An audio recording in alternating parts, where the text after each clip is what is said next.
पाकिस्तान की खुफिया agency ISI और आतंकी संगठनों के आकाओं की एक और आतंकी वाली साजिश सुरक्षा बलों और सुरक्षा एजेंसियों ने डिकोड की है। दरअसल आतंकी संगठनों के आका और आईएसआई लगातार ये प्रयास कर रही है कि जम्मू कश्मीर में आतंकी रिक्रूटमेंट जो है वो ज़्यादा से ज़्यादा हो सके। हाल ही में ही लगातार देखा जा रहा है कि किस तरीके से आतंकी रिक्रूटमेंट में गिरावट आई है। ऐसे में आतंकी संगठन गेमिंग ऐप का सहारा ले रहे हैं ताकि युवाओं के साथ कनेक्ट बनाया जा सके और स्पेशल कोडिंग के जरिए अपने जो आतंकी हैं जो जम्मू कश्मीर में सक्रिय हैं उनसे बातचीत की जा सके और ज़्यादा से ज़्यादा आतंकियों की जो रिक्रूटमेंट है इस गेमिंग ऐप के ज़रिए करवाई जा सके। वहीं सुरक्षा बलों ने अब इस गेमिंग ऐप को पूरी तरीके से डिकोड कर लिया है, आतंकियों की गेमिंग ऐप वाली साजिश को डिकोड कर लिया है। देखिए, ये जो सोशल मीडिया है, चाहे वो व्हाट्सएप है, चाहे वो दूसरा है, अपना पहले जो था कम्युनिकेशन चलती थी वो चलती थी ईमेल्स वगैरह से, उसके बाद सोशल मीडिया आ गया। उसके बाद में अब सोशल मीडिया चूँकि इंटरसेप्ट होने लगा है, अब वो वीपीएन के ज़रिए कर रहे हैं और अब नया जो सिस्टम शुरू कर दिया वो गेमिंग ऐप शुरू कर दिया। अब गेमिंग ऐप में क्या होता है कि आपस में जो है दो जो बैठे गेम खेल रहे हैं वो आपस में चैट कर सकते हैं। उसी चैट का वो सारा जो है वो जो है फ़ायदा उठा के वो उनको वहाँ पे रिक्रूटमेंट वगैरह के और बाकी बरकरार रहे हैं।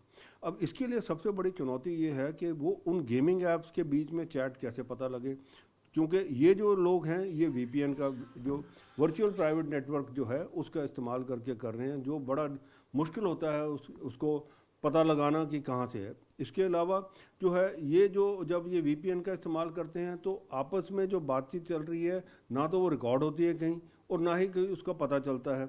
तो ये अब चुनौती बहुत मैं कहूँगा बड़ी हो गई है, क्योंकि आईएसआई जो है वो अपने आप का जो है सुधारने में तो लगा नहीं हुआ। आपने पहले जो है सर्जिकल स्ट्राइक की है, उसके बाद में ऑपरेशन सिंदूर भी किया, सब कुछ किया, पर ये जो है ये कहते हैं ना वो जैसे है मैं ना मानूं वाली बात है, इन्होंने मानना नहीं है। इसका इलाज तो सिर्फ जो है अब वो गवर्नमेंट को देखना पड़ेगा कि क्या करना है, क्योंकि इसको जो है आईएसआई को, पाकिस्तान गवर्नमेंट को जो है सारी दुनिया में जो है अच्छी तरह से उसको बताना पड़ेगा कि ये एक संकट ऐसा देश है जो टेररिज्म फैला रहा है और उसका हल सिर्फ फिर वो जो है जैसे भी यूएन में डिसीजन होगा करना चाहिए। आपको लगता है कि कश्मीर खासतौर पे रिक्रूटमेंट को लेकर? देखिए, जब से ये 2019 में 370 जब वारगेट हुआ, उसके बाद में यूटी बन गया, तो इमीडिएटली जो है सबसे पहला असर ये हुआ कि लोगों में एक चीज़ उनको पता लग गई कि ये जो आज तक की आज़ादी जो चिल्ला रहे थे ये पॉलिटिशियन थे या दूसरे लोग थे, आज़ादी कोई नहीं मिलनी हिंदुस्तान से, क्योंकि कश्मीर जो है हिंदुस्तान का हिस्सा है और पार्लियामेंट ने बता दिया कि ये कश्मीर जो है, जम्मू कश्मीर जो पूरा का पूरा है वो हिंदुस्तान का हिस्सा है और उसके ऊपर कानून बनाना जो है वो पार्लियामेंट का हक है। तो जब ये पता लगा लोगों को तो उससे एक माइंडसेट चेंज हो गया। इससे पहले क्या था कि बार बार हमने देखा कि पॉलिटिकल पार्टी, चाहे वो लोकल हैं चाहे वो दूसरे संगठन हैं, वहाँ पे नॉन पॉलिटिकल हैं जो अपने आप को कहते हैं, हालांकि वो पाकिस्तान से फाइनेंस थे सारे, वो सारे के सारे बस यही लोगों को बताते रहते बस आज़ादी आ गई, आज़ादी कर लो। और 90 के दशक से आपने देखा कि ये जो आज़ादी की मूवमेंट थी ये मिलिटेंसी में कन्वर्ट हो गई। क्यों? क्योंकि पाकिस्तान ने आईएसआई का पूरा उसके थ्रू जो है पूरा का पूरा फ़ायदा उठाया लोगों के ये जो है, और उसको वहाँ पे भी शुरू कर दिया, उन्होंने जिहाद का शुरू कर दिया नाम दे के।